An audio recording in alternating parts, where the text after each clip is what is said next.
Hello, hello, hello, Facebook family and friends out there. I know I'm coming to you on an unusual day. It is Monday and it's in the evening. I've been mostly doing Saturday medical chat room, but I just wanted to bring some news to you. This is some up-to-date news. You know, I always like to get what's going on up to date. So anyway, let's start.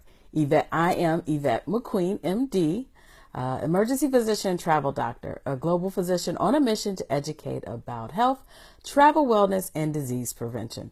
So today I'm coming to you about last night's episode of This Is Us. Now I know that most people are big fans. I've caught it once or twice, so I'm not the hugest fan. I know, get me. But I did watch last night's because it was publicized. This is great. This is going to be it. And I watched last night's episode. So I wanted to talk about what everyone else is talking about. The fire and how did the father die? He didn't die in the fire, but he died after the fire. So I wanted to talk about that and just some preventions. Now, I've also posted on my fan page from my colleague, Dr. Tracy, who is American's burn surgeon. She's a medical director of a burn center in Louisiana. She's great. She gave a full hour talk. And you should check back on some of her tips. And she's actually going to be talking all week regarding burn injuries. Sorry. Okay. So anyway, why did the father die after? Because smoke inhalation is the number one killer for burn injuries. A lot of people don't die because of the actual burns or in the house and they get burned up, but it's mostly the smoke inhalation. And what happens is the smoke and the soot goes into your lungs and it clogs the lungs and stops the breathing. So what happened with him, he went back inside, they got out and he went back inside and there was more consuming of the burns of the fire and he inhaled a lot of smoke before he came out. Afterwards, he was sitting in the ambulance and they gave him oxygen, which is great. But there was a time delay between the ambulance should have took him right away. I'm be honest with you. The ambulance should have took him right away, but there was a time delay. They took the kids to the house. Then he went to the emergency room and they was bandaging up. And it's debatable what should have happened then, but that was a different time period. And emergency medicine has evolved and become more sophisticated. But what happens, particularly if you get any burns of your face, so if you have any burns of your face where your eyebrows are singed or your eyelashes are singed or we see your hair nose is singed, we are very, very concerned about how that's actually affecting the things we can't see inside, like your back and your nose passages and your airway down here. It can be very swollen. And what happens is with smoke and inhalation, it can be a delayed effect. We don't see it right away. We don't see it the first 30 minutes. We can see it an hour later to 6 hours later. And your airway gets so swollen that it starts to swell and cut off your airway passage. So that's why when sometimes we have to put people on a ventilator and breathe for them for like hours to days after the lung injury. So that's basically what happened. And then if you can't breathe, it's going to stop the heart. So let me tell you about some smoke prevention tips. First of all, please check your smoke detector. I know most people say they put it around when the time goes back or go up, but you should make sure your smoke detectors are working properly, that you had batteries in your smoke detectors. A lot of cities will actually give out free batteries or free smoke detectors for your house. Please check with your local fire department. All you got to do is go up there and say, hey, my house doesn't have a smoke detector. I'm worried. And they can arrange for you to get one. So make sure that's taken care of.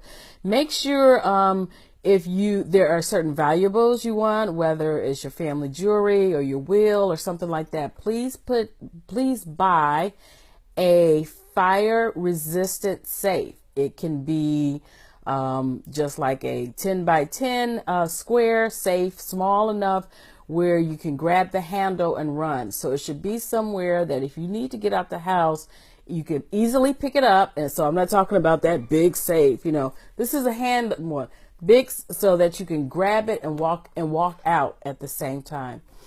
Every family should have a escape plan of their house. Okay. So you need to sit down. If it's just you, work it out. If it's your husband and your kids, you need an escape plan. So it needs to be either, for kids, write it out, practice it. You should practice it, maybe at least twice a year. So if something happens, so you let them know, this happens, this is what we're going to do. If we're waking you up in the middle of the night, this is what we're going to do. So everyone should have an escape plan. So what you do is, various escape plans. So if your front door is blocked, find another way out. If your back door is blocked, if your windows are blocked, you should have an escape plan and alternate plans of how to get out the house, and practice it with the family so that you can execute it if you should ever need it. You noticed he with the children, he said, wet some towels. So you go wet some towels, put them over your head, put it over your mouth, because smoke inhalation is going in your nose and your mouth the most. So you put it over there and to get out. And that one, if it goes over you and it's wet and the flames want to lick you, it's a little resistant, and you definitely want to cover your mouth and your nose so that you're not inhaling the smoke. You want to get down on the ground and crawl. Why? Because smoke rises to the top. Remember, heat rises to the top, smoke rises to the top. So that's why they say get down on the ground and crawl out if you need to crawl out, because you don't want to be standing in the smoke where the air below you at your knees is clear. You always feel a door to see if it's hot before you open it. You notice he closed the doors. Get in the bedroom and close the door. Get in the bedroom and close the door. That's so that the fire and the smoke wouldn't come in there. But you feel a door to see if it's hot. And if it is hot and the flames are there, then you need to find another way out of that room, or an alternate way of putting something over you and running through it and getting out the best way you can. So those are some prevention tips, just some quick prevention tips. If your house is ever on fire, do not go back in. If you get out and you grab everyone with you as you're going out, but do not go back in. Please don't go back in, because you can be going back in for something that, whether it's the pictures or your jewelry, you're going back in, but you won't be able to enjoy it if you die. Okay. So I got that from my friend, Dr. Tracy. She's like, you can't enjoy it. So I'm taking her words from her. If you look at her video, so you can continue to follow her all week long. I just wanted to give a quick tip about some quick fire prevention tips and how to get out of fire. Make sure you have a safety plan. Cover your nose or the mouth, because that smoke inhalation, it's the smoke inhalation that will kill you. And like I said, it's a delayed effect. It may not affect you for 3 to 4 hours after you've left the fire. So follow Dr. Tracy. I'll put her handle in the comments, so you can follow her all week because it's Burn Awareness Week, and you can learn some excellent tips from one of my specialist friends. Okay, so this is just a quick review from Yvette McQueen MD, talking about This Is Us and the episode from last night. So once again, I'm a global physician on a mission to educate about health, travel, wellness, and disease prevention. You can find me on all social medias at Yvette McQueen MD. Ciao for now.